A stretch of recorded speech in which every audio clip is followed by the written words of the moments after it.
Vamos a continuar con la pregunta número 2 del catecismo. Esta mañana pues no pudimos terminar con ella, así que por el contexto de este día pues quedó mejor esta fórmula. Así que vamos a leer otra vez, pero nos vamos a fijar sobre todo en la pregunta número 2 y también vamos a leer un texto adicional de la palabra. Primero quisiera que leamos el texto, Salmo 32. Salmo 32. Querido Esteban, de hecho este debería ser el texto. Salmo 32. Vamos a leer todo el Salmo, pero igual nos vamos a fijar sobre todo en los primeros versículos. Dice así la palabra de nuestro Dios. Bienaventurado aquel cuya transgresión ha sido perdonada y cubierto su pecado. Bienaventurado el hombre a quien Jehová no culpa de iniquidad y en cuyo espíritu no hay engaño. Mientras callé, se envejecieron mis huesos en mi gemir todo el día, porque de día y de noche se agravó sobre mí tu mano. Se volvió mi verdor en sequedades de verano. Mi pecado te declaré y no encubrí mi iniquidad. Dije, confesaré mis transgresiones a Jehová, y tú perdonaste la maldad de mi pecado. Por esto orará a ti todo santo en el tiempo en que pueda ser hallado. Ciertamente en la inundación de muchas aguas no llegarán estas a él. Tú eres mi refugio, me guardarás de la angustia, con cánticos de liberación me rodearás. Te haré entender y te enseñaré el camino en que debes andar. Sobre ti fijaré mis ojos. No seáis como el caballo o como el mulo sin entendimiento, que han de ser sujetados con cabestro y con freno, porque si no, no se acercan a ti. Muchos dolores habrá para el impío, mas al que espera en Jehová le rodea la misericordia. Alegraos en Jehová y gozaos justos, y cantad con júbilo todos vosotros, los rectos de corazón. Amén. Vamos ahora a leer otra vez el domingo 1, la pregunta 1 y la 2, y nos vamos a fijar en la 2. Pregunta 1. ¿Cuál es tu único consuelo tanto en la vida como en la muerte? Respuesta.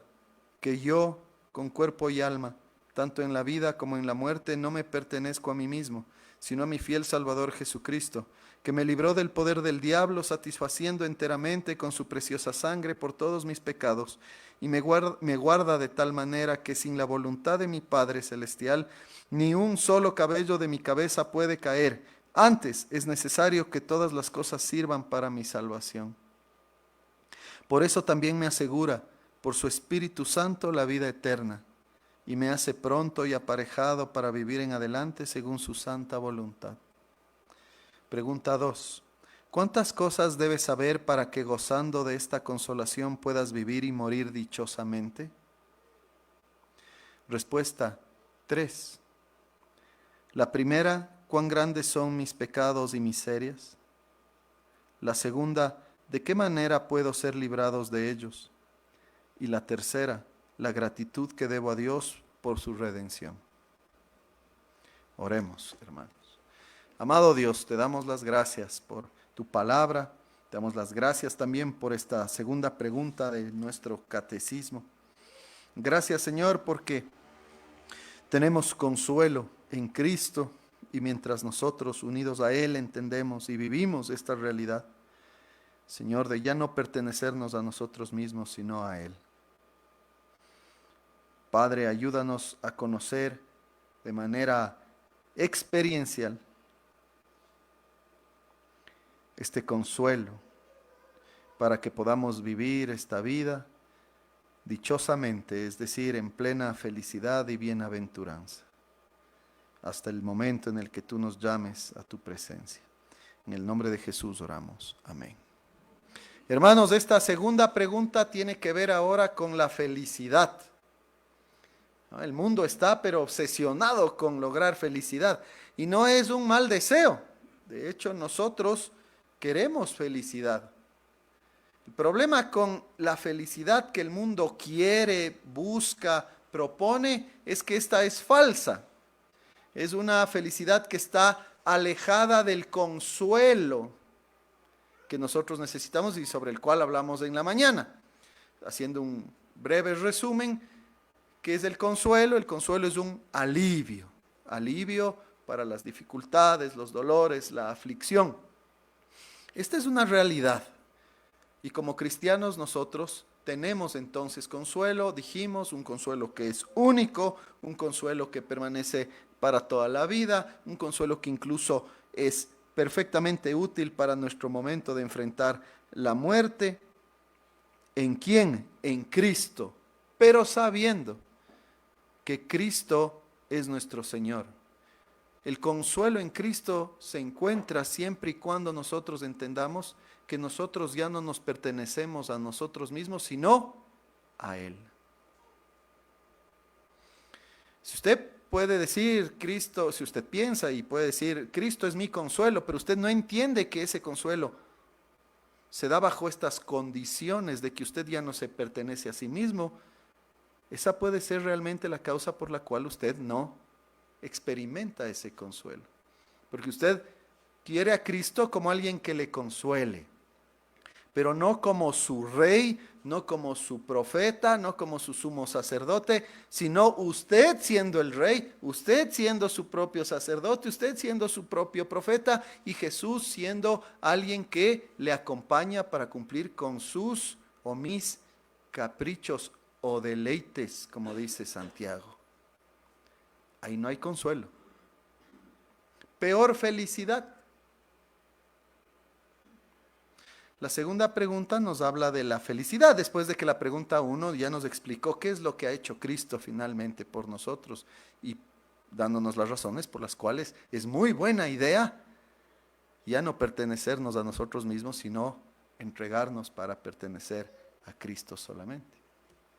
Vean lo que decía la pregunta 2, otra vez les voy a leer. ¿Cuántas cosas, y vamos a leer muy detenidamente, debes saber para que, gozando de esta consolación, esa es la gran presuposición, puedas vivir y morir dichosamente? Entonces, todo cristiano que conoce a Cristo, que ya no se pertenece a sí mismo, sino a su fiel Salvador Jesucristo, puede vivir feliz o dichosamente o de manera bienaventurada esta consolación, sabiendo tres cosas esencialmente.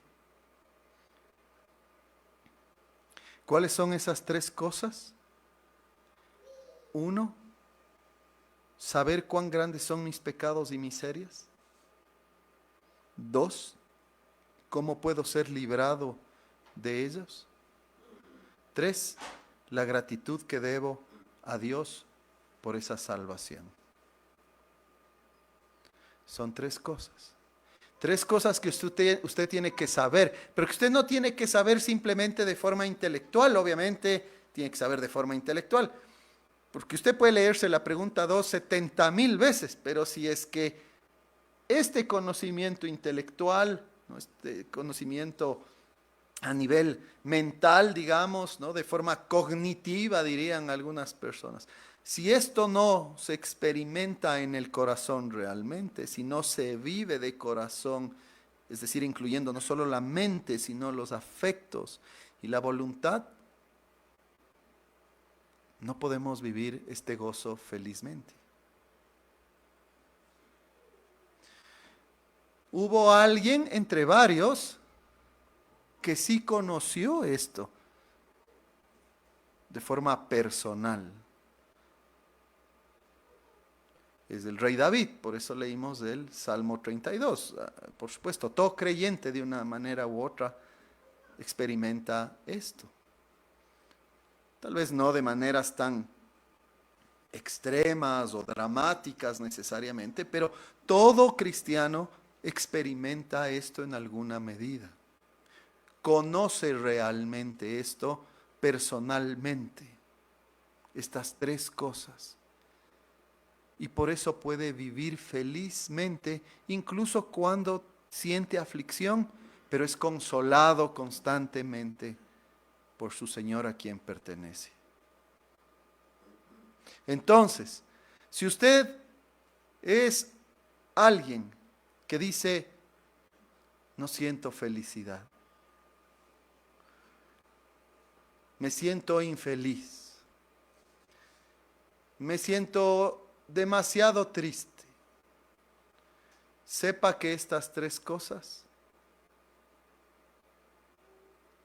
van a mover su corazón si usted confía plenamente en Cristo, y usted va a experimentar felicidad espiritual y real en medio de la aflicción, mientras es consolado por Cristo. Vean lo que pasa de forma resumida en el Salmo 32. ¿Cuál es el gran contexto de esto? El rey David cayó en un pecado gravísimo. Parece, y la tradición cree, que este salmo junto con el Salmo 51 fueron escritos después de que él pecó, ¿se acuerdan? Cometiendo adulterio con Betsabé, y después de básicamente asesinar o poner a su esposo Urías Eteo en el frente de batalla para que él sea atacado y muera. Gravísimo, ¿no? Una perversidad tremenda. La idolatría hizo que el rey David pues pierda totalmente los papeles y termine tomando decisiones tremendamente graves. Después de un tiempo, y el rey David manteniendo la dureza de su corazón, él es confrontado por el profeta Natán. Recuerden siempre que ni siquiera David es el que viene a pedir perdón. David pide perdón, pero el que toma la iniciativa realmente es Dios mismo a través de su profeta, el que llevaba la palabra de Dios. Dios tiene tanta misericordia de David que él mismo es el que va tras David para rescatarlo, y eso hace siempre Dios. Y lo confronta. Por eso es que las confrontaciones no deberían ser tomadas como algo negativo. La confrontación es necesaria, la confrontación de Dios hacia nosotros, para que nos demos cuenta y volvamos entonces al camino adecuado. Ese es el contexto. David es confrontado y David se da cuenta y dice, he pecado tremendamente. En el Salmo 51 dice, yo reconozco mi pecado, yo soy el que ha pecado.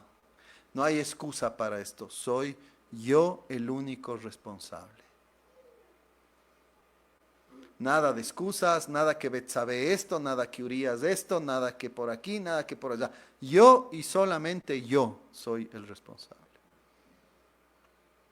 Y entonces, así entendemos mejor este salmo. Vean este cántico de adoración, pero cargado de doctrina de David. Bienaventurado. Y antes de avanzar, ¿qué significa la palabra bienaventurado? Feliz. Bendito, bendecido, dichoso, feliz. Y esto es lo que dice David. ¿Usted quiere saber quién es una persona feliz? En otras palabras, en nuestra versión no oficial, en una interpretación, David está diciendo, ¿quieren saber quién es feliz? Yo soy feliz. Y les voy a decir por qué. Feliz es aquel, y David diría, yo soy el primero, cuya transgresión ha sido perdonada. Ahí hay felicidad. Cuando el pecado es perdonado. Feliz es aquel que sabe de manera personal que su pecado ha sido cubierto. No solamente que fue perdonado, lo cual es un hecho en nosotros, sino que nuestro pecado ha sido cubierto, y no por nosotros mismos, sino que nuestro pecado fue cubierto ¿por quién? Por Cristo. Eso da felicidad, saber que aunque yo soy culpable, saber que aunque yo he transgredido la ley de Dios, saber que yo y mis pecados son terriblemente malos, como dice el catecismo. Saber en primer lugar cuán grandes son mis pecados y miserias. Saber que hay pecado en mí y que es grave. Cualquiera que este sea, es grave. Y que Cristo cubrió con su sangre para que yo pueda tener perdón. Eso me da felicidad.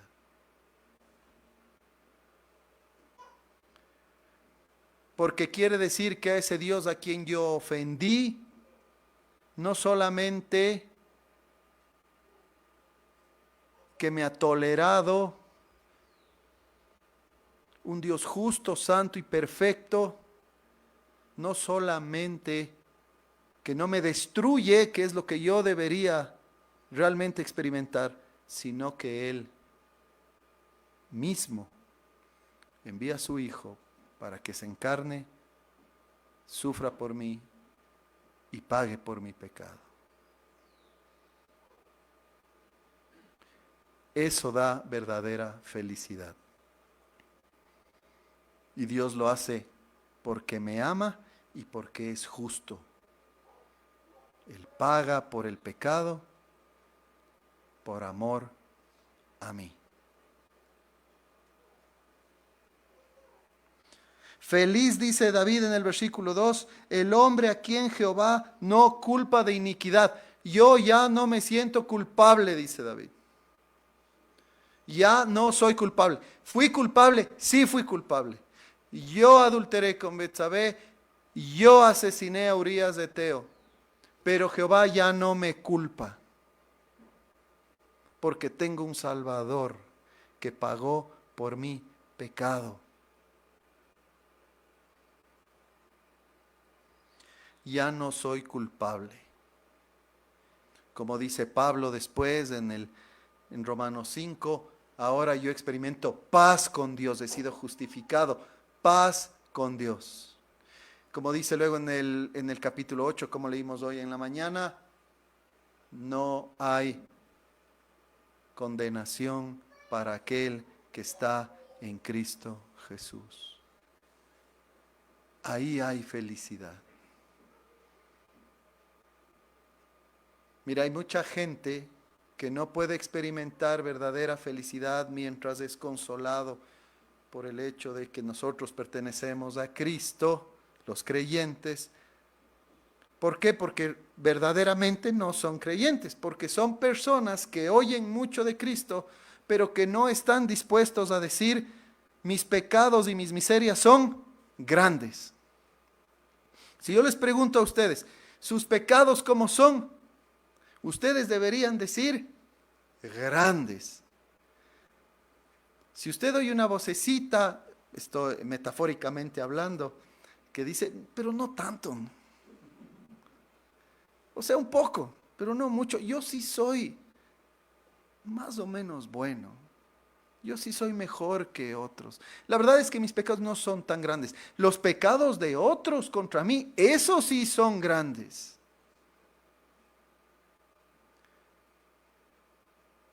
Si usted piensa así, de esta última manera, entonces usted no va a experimentar felicidad. Porque la única manera de experimentar un verdadero consuelo es sabiendo su verdadera condición. Es como un enfermo, y no sé si a ustedes les ha pasado, a veces nos sentimos mal, esto creo que es una cosa más de hombres, ¿no? Nos sentimos medio mal, nos duele algo, no sé qué, y en vez de ir al médico, decimos, no, o sea, ya me pasa, ¿no? Y uno medio se echa alguna cosita ahí, un masajito o alguna cosa, una pastillita, algo, no, ya estoy bien. Es como que no quiero saber lo que tengo, preferible, mejor no quiero ni saber. Bueno, usted no va a experimentar felicidad autoengañándose. Es mejor saber qué tenemos y luego tener acceso al remedio necesario para poder experimentar verdadera sanidad. Engañándonos, diciendo que somos bien buenos y chéveres, no sirve de nada. No sirve de nada. Y usted no va a experimentar verdadera felicidad ni consuelo. David dice, feliz, y ese soy yo, él nos está describiendo su experiencia. No solamente el que ha sido perdonado, no solamente el que sabe que su pecado ha sido cubierto por Cristo, no solamente el que ya no es culpable frente a Dios, sino aquel en cuyo espíritu no hay engaño. ¿Y qué quiere decir con esto, David? Yo ya no tengo que estar engañando, ni autoengañándome, ni engañando a otros, diciendo, yo sí soy bueno y no tengo nada que esconder. Porque David trató de esconder esto mucho tiempo. Y en ese proceso de autoengaño, y en ese proceso de engaño también a otros, porque finalmente él no podía engañar a Dios, incluso su propia salud se fue afectando. Mientras callé, dice, mis huesos envejecieron, pasé gimiendo todo el día, porque yo sentía tu mano, porque yo sabía que había hecho algo que estaba mal, estoy en pecado.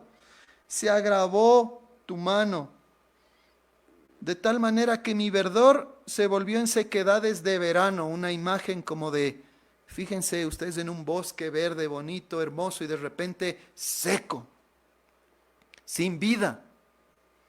Y esto pasa. Nosotros somos una unidad y lo espiritual afecta a lo físico. Y lo físico también afecta a lo inmaterial en nosotros. Mi pecado te declaré, dice David, no encubrí mi iniquidad. Me dije, confesaré mis transgresiones a Jehová y tú perdonaste la maldad de mi pecado. Ahí hay felicidad. En confesar el pecado, en responsabilizarse del pecado. Y esto es lo que recoge nuestro catecismo. ¿Cuántas cosas debes saber para que gozando de esta consolación puedas vivir y morir dichosamente? Primera, cuán grandes son mis pecados y miserias. Confiese su pecado. ¿Usted confiesa su pecado a propósito? Yo crecí en la iglesia católica romana y ahí teníamos que ir donde un sacerdote, ¿no es cierto? Y había un mueblecito, él estaba atrás, uno ni le veía, uno medio se sentaba en algunos más amigables, otros había que ponerse de rodillas y uno soltaba ahí, ¿no? A veces uno bien niño, ¿no? Y las únicas veces que yo fui, yo era bien niño, entonces uno ni sabía qué decir, ¿no? Y les voy a decir algo, el hecho de confesar el pecado en sí mismo no es lo que está mal en la iglesia católica romana. O sea, el hecho de confesarle a alguien el pecado no tiene nada de malo. De hecho, somos mandados a confesarnos nuestros pecados unos a los otros. El problema no está ahí, el problema es que después de que uno confesaba sus pecados, ¿qué decía el sacerdote? Yo te absuelvo, decía él. Y un buen protestante dice, ¿y usted por qué me va a absolver? ¿Usted quién es para absolverme de mi pecado? Ese es el problema. Solo Dios nos absuelve de pecado. Cuando usted ora, ¿usted confiesa su pecado?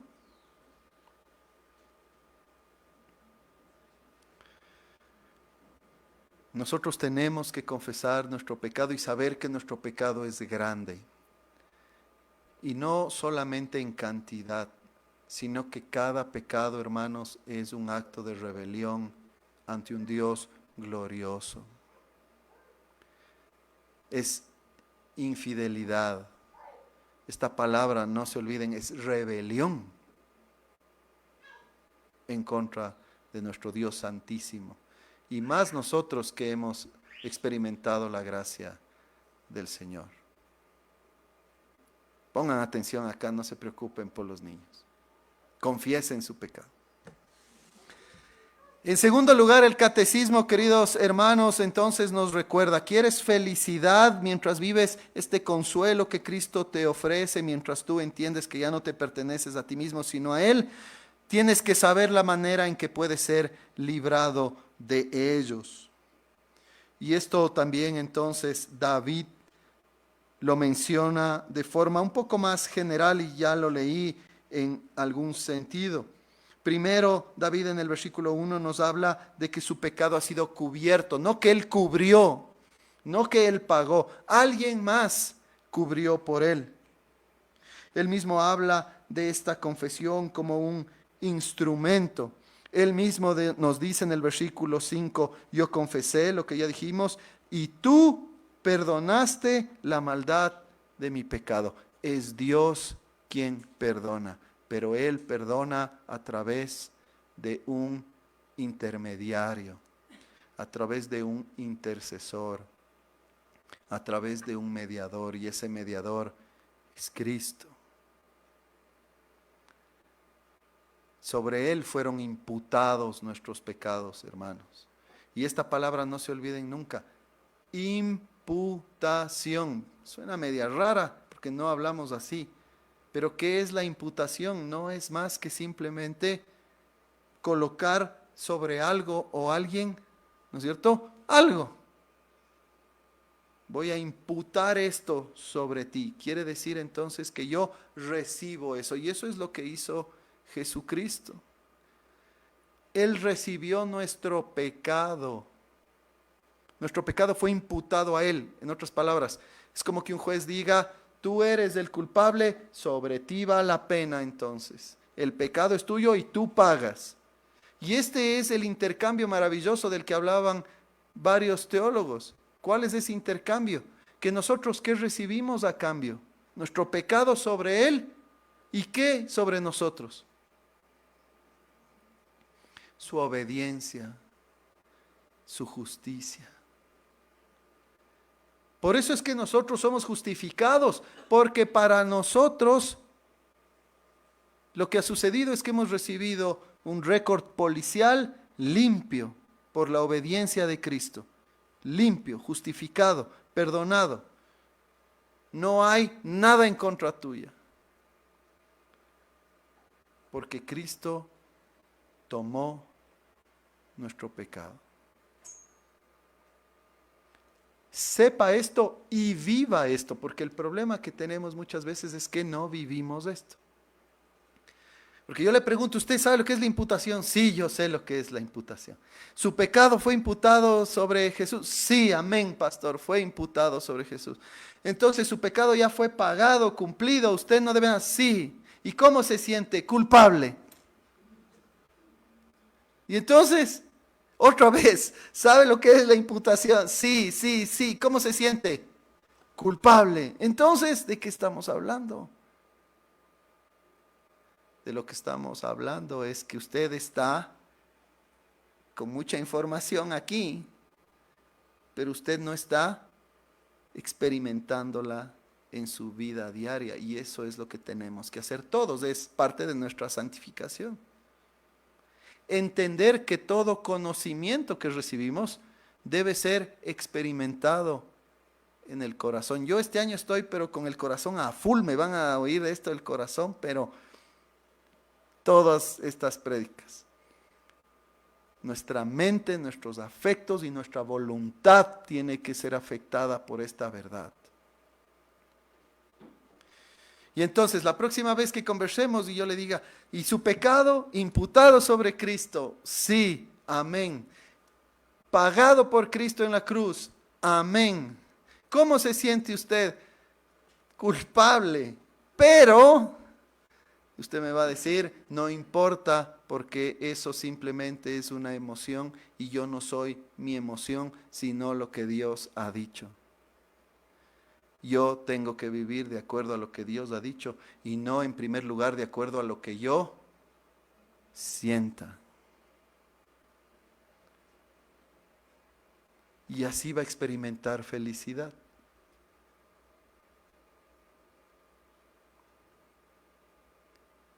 Confiando en lo que Dios dice,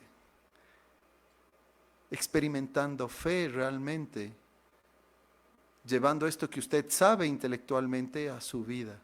Él murió por mí, yo no soy culpable más, está pagado.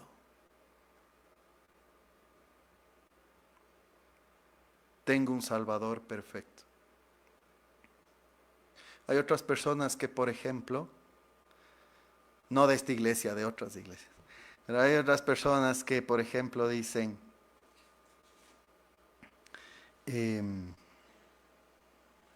pastor, estoy muy preocupado porque tengo este hábito, me está pasando esto y tengo estas luchas y estas cosas. Y me da mucho temor.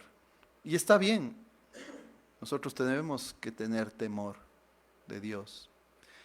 Un temor, por supuesto, que no debe ser separado de la confianza que nosotros tenemos en Él. Y me dicen, ¿y cómo le puedo hacer esto yo a Cristo?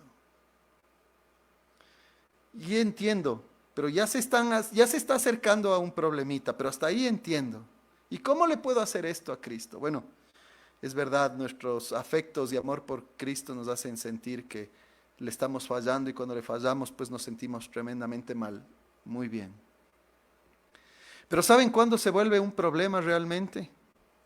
Cuando luego continúa esto y luego terminan hablando casi como que Jesús es solamente un juez y ya no es nuestro Salvador. ¿Quién es su Salvador? Antes, ahora y va a seguir siendo su Salvador. Cristo. ¿Y a quién tiene que ir usted cuando usted le falla a Dios? A Cristo. Y hay gente que en lugar de ir a Cristo termina yéndose a otro lado o a sí mismo o alejándose de la fe. ¿Sí me entienden? Otro gran engaño de Satanás realmente sobre los cristianos. No importa la situación en la que usted esté, ojalá nunca tengamos que enfrentar pecado y caídas. Ojalá que nunca, y oremos los unos a los otros para que esto no pase nunca. Pero si nos pasa, ¿a quién debemos ir? A Cristo. Él es Salvador. Tal vez nosotros no tenemos ese mismo nivel de misericordia y no estamos tan dispuestos a tener los brazos abiertos cada vez que alguien falla o nos falla, pero Él sí. Él es el Salvador de todos los elegidos de Dios. Usted tiene que venir una y otra vez a Cristo con fe humilde y confiar que Él le recibe. Usted, para ser feliz en esta vida, tiene que saber que la manera de ser librado de estos grandes pecados y miserias que usted tiene en su vida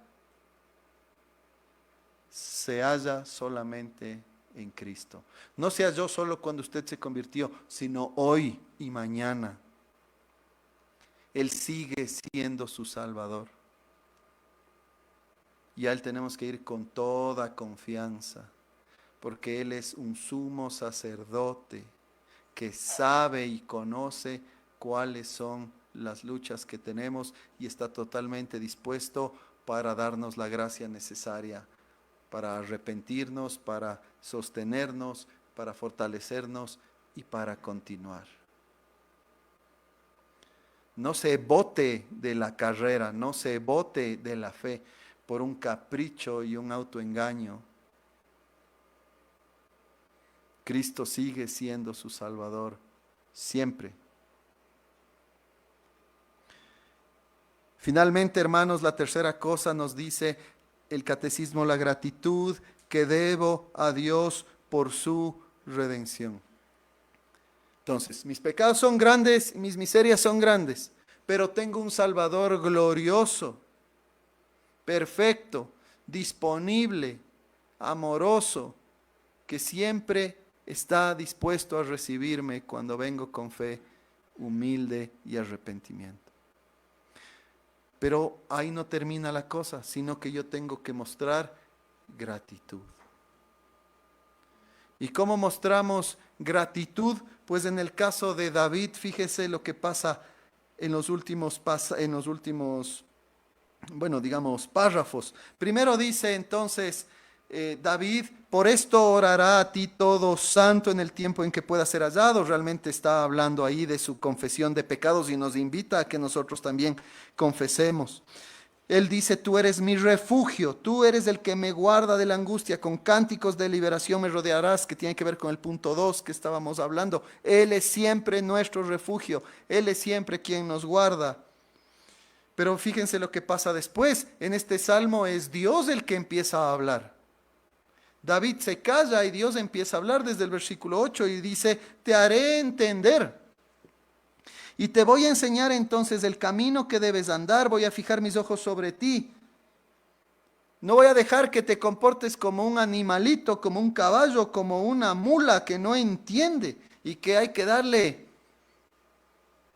para que se acerque a uno. Eso hace Dios, Él es el que nos coloca entonces cuando venimos a Cristo con fe verdadera, nos coloca en el camino adecuado. Pero finalmente, hermanos, lo que nosotros experimentamos entonces esperando en Dios es la misericordia. Y nosotros felices, versículo 11, nos alegramos en Él por su salvación, nos alegramos en que hemos sido declarados justos por los méritos de Cristo. Y este es el agradecimiento finalmente para todos nosotros. Es decir, que debemos vivir todos nosotros para Dios. Cantamos con júbilo todos nosotros los rectos de corazón. La respuesta de agradecimiento entonces para Dios es adoración. Agradecidos entonces con Él por esta gran redención, porque tenemos un refugio perfecto, es la adoración. Su obediencia no es obediencia fría y seca, no es simplemente estoicismo, ¿no? Esto hay que hacer y lo voy a hacer y punto. Es adoración que sale del corazón, de las emociones, del afecto finalmente. Amo a Dios, amo a Cristo. Gracias por esta gran salvación, porque mis pecados son enormes, mis miserias son grandes. Yo quiero cantarte con felicidad y júbilo para siempre. Y este cántico pues no es más que una de las muchas expresiones. Otras tienen que ver, como les decía y les insisto, y el catecismo nos va a enseñar a lo largo de toda la exposición, porque al final esto termina siendo una especie de bosquejo de lo que viene después.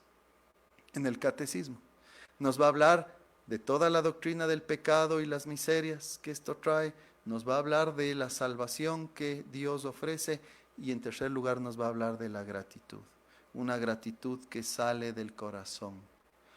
Júbilo, adoración a aquel que se entregó por nosotros. Y lo que va a describir el catecismo son los 10 mandamientos. ¿Cómo vamos a vivir entonces ahora en gratitud? Pero es una gratitud, les insisto y no se olviden, en adoración. Es, no me pertenezco a mí mismo, me pertenezco a Dios. Mi vida entonces es para ti. Gracias. Quiero invertir y sacrificarme por ti. Tú vas a ser mi único Dios.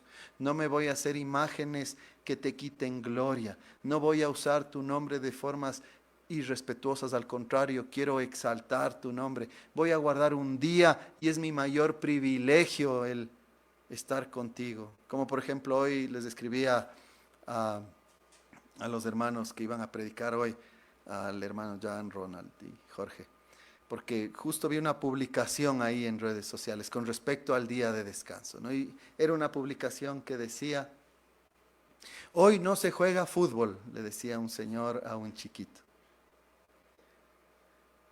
Y yo pensaba, y tenía algo de humor, ¿no? La idea. Decía, ¿por qué es el día del Señor o algo así? Pero yo veía eso, y yo veo eso, hermanos, y no sé si ustedes compartan esto, pero espero que sí. Y yo digo, eso a mí no me mueve para nada, más bien me hace sentir triste en el sentido de que digo, pero ¿cómo puede ser que esto que es tan glorioso, el consuelo de Cristo, se reduzca a simplemente decir, no puedes hacer esto. Hermanos, y eso les decía a ellos, si es que más bien nosotros enseñamos esto, veríamos algo muy distinto. ¿Y qué es esto? Es yo tengo y disfruto de todo el consuelo de Cristo que se entregó por mí. Él es mi Señor y Él es mi Salvador perfecto. Y tengo un día en el cual yo puedo dedicarme a agradecerle todo lo que Él ha hecho y puedo meditar y alegrarme y a tener felicidad y a compartir con mis hermanos. Sin ninguna otra distracción, no tengo que estar trabajando. Guarda el día de descanso. Entonces yo digo, amén. Y no solo guardaría uno, sino 70,000 días de descanso con todo el corazón. Y eso es lo que vamos a hacer en la gloria. Y ese es el Evangelio. Y así es como debemos entonces, ahí sí, entender la ley desde el Evangelio. No desde el hay que hacer esto, sin Evangelio. Por eso es que el pacto antiguo era menor al pacto bueno, porque era un buen mandamiento, pero menor, porque todavía no informaba con claridad, como con la claridad que nosotros tenemos hoy, la obra de Cristo en nuestro favor. Es un privilegio estar aquí, es un gozo para nosotros estar aquí y ser fortalecidos por lo que Cristo ha hecho por nosotros. Ahí hay felicidad, ahí hay verdadera o verdadero consuelo, queridos hermanos.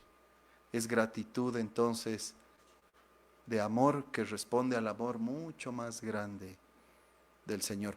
¿Cómo entiende usted entonces la ley de Dios?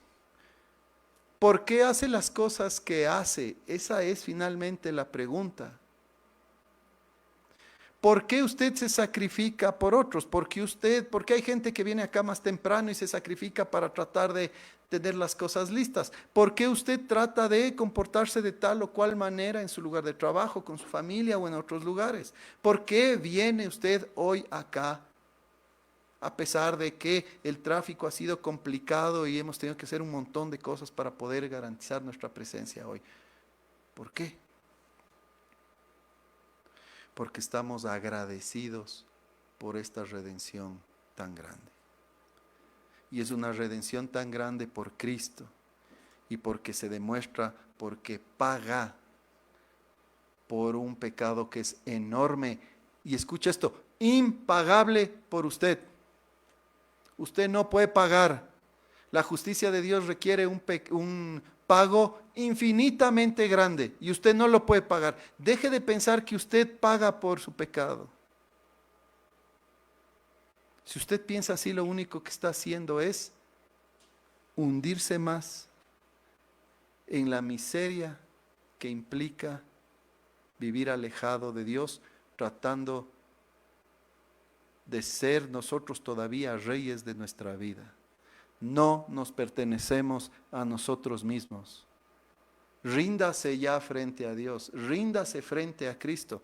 Él es su dueño y usted goce y viva feliz bajo su reino. Amén. Oremos. Amado Dios, te damos gracias por tu palabra, te damos gracias, Señor, por la felicidad que nosotros podemos experimentar en esta vida. Señor, e incluso también cuando tengamos que enfrentar la muerte. Gracias por revelarnos que nuestro pecado es grande. Gracias también por revelarnos a Cristo y su potentísimo y perfecto sacrificio. Y gracias, Señor, porque también nos dices cómo te debemos agradecer, lo que te agrada. Y gracias porque así entonces podemos vivir con felicidad. No sin aflicción, no sin tribulación, pero con una bienaventuranza mucho más grande que trasciende las dificultades en esta vida, mientras esperamos el retorno de nuestro amado Señor y Salvador. nuestro refugio permanente. En su nombre oramos. Amén.